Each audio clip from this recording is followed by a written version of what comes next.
আগাম সতর্কতা এবং প্রস্তুতি নেবার সুযোগ না দিয়েই এই যে বাঁধ খুলে দেওয়া হয়েছে, এটির মাধ্যমে ভারত অমানবিকতার পরিচয় দিয়েছে এবং বাংলাদেশের সাথে অসহযোগিতা করছে।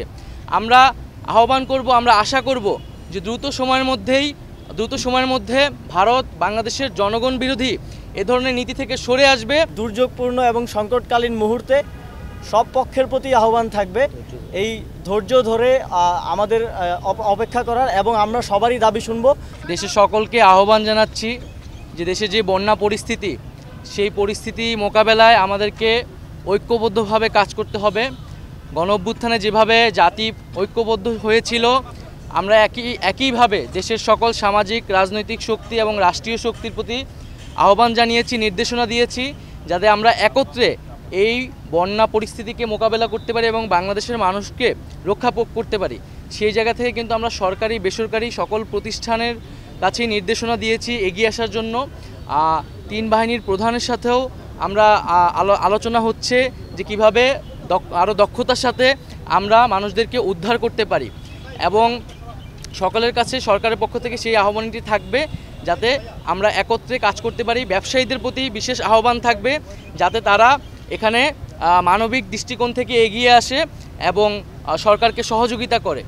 দ্বিতীয় আরেকটি বিষয় হচ্ছে যে আমরা দেখতে পাচ্ছি যে উজানের পানি বাংলাদেশে ধেয়ে সেই বন্যা পরিস্থিতি তৈরি করছে, এবং কোনো ধরনের আগাম সতর্কতা এবং প্রস্তুতি নেবার সুযোগ না দিয়েই এই যে বাঁধ খুলে দেওয়া হয়েছে, এটির মাধ্যমে ভারত অমানবিকতার পরিচয় দিয়েছে এবং বাংলাদেশের সাথে অসহযোগিতা করছে।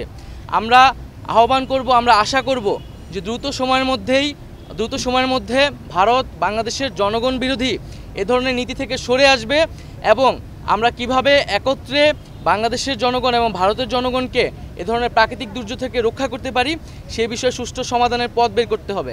বাংলাদেশের মানুষ এই বিষয়টি নিয়ে, শিক্ষার্থী এবং জনগণ ভারতের এই নীতি নিয়ে কিন্তু ক্ষুব্ধ, এবং বাংলাদেশের জনগণ দীর্ঘদিন ধরে বাংলাদেশের যে পানির ন্যায্য হিস্সা সেটির জন্য আন্দোলন করছে, সেটির জন্য কথা বলে আসছে।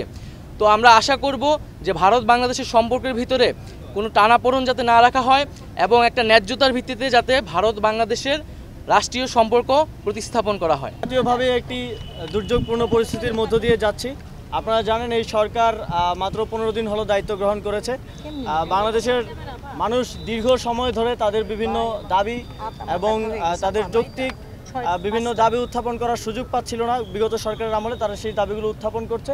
তাদের প্রতি আমাদের আহ্বান থাকবে নিয়মতান্ত্রিকভাবে, গণতান্ত্রিক আপনাদের যে আন্দোলনের অধিকার সেটা আপনারা করবেন, তবে এই দুর্যোগপূর্ণ এবং সংকটকালীন মুহূর্তে সব পক্ষের প্রতি আহ্বান থাকবে এই ধৈর্য ধরে আমাদের অপেক্ষা করার, এবং আমরা সবারই দাবি শুনব।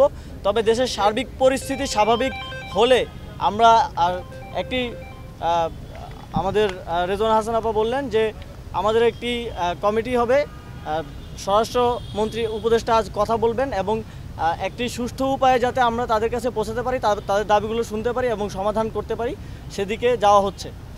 এবং একই সাথে এই দুর্যোগপূর্ণ মুহূর্তে দেশের সকল পক্ষকে, ঠিক যেভাবে আমরা গণ অভ্যুত্থানে একটি জাতীয় ঐক্য গড়ে উঠেছিল, সেই জাতীয় ঐক্যের আহ্বান আমরা সরকারের পক্ষ থেকে করছি।